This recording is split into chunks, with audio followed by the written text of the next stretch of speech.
Gordon was resting in a siding. Sometimes, he thought, it's really tiring to be such a large and splendid engine. One does have to keep up appearances so. Peep, peep, peep, peep. Hello, lazybones, whistled Henry. What cheeks, muttered Gordon. That Henry is too big for his wheels. Fancy speaking to me like that. Me, who has never had an accident.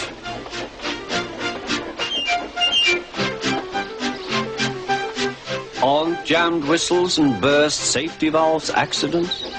Asked Percy innocently. No, indeed. High spirits might happen to any engine. But to come off the rails like Henry did, well, I ask you, is it right? Is it decent? Then it was Henry's turn to take the express. Gordon watched him getting ready. Be careful, Henry. You're not pulling the flying kipper now. Mind you keep on the rails today.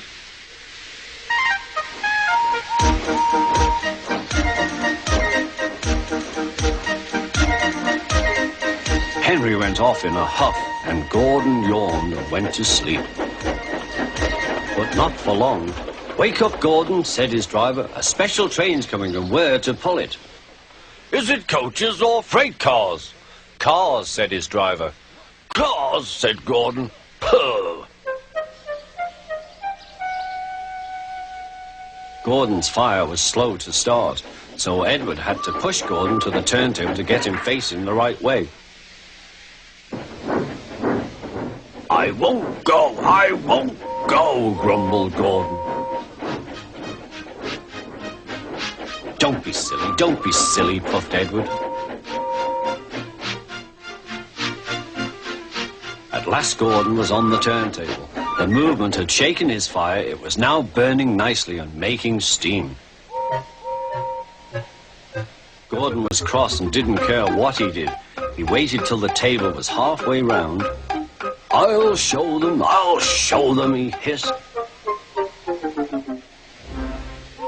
He moved slowly forward to jam the table, but he couldn't stop himself and slithered into a ditch. Ooh, she hissed. Get me out! Get me out!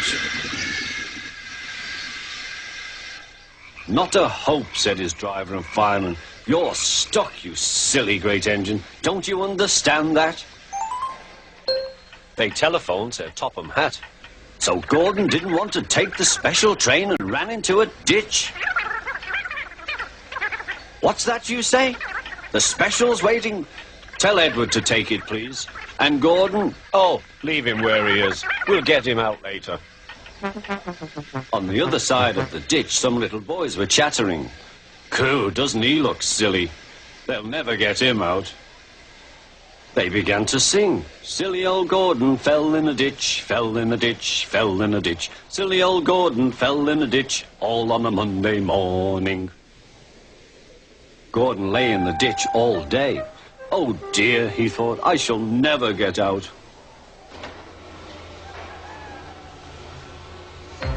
But that evening they lifted Gordon and made a road of sleepers under his wheels to keep him from the mud. Strong ropes were fastened to his back end, and James and Henry, pulling hard, managed to bring him to safety.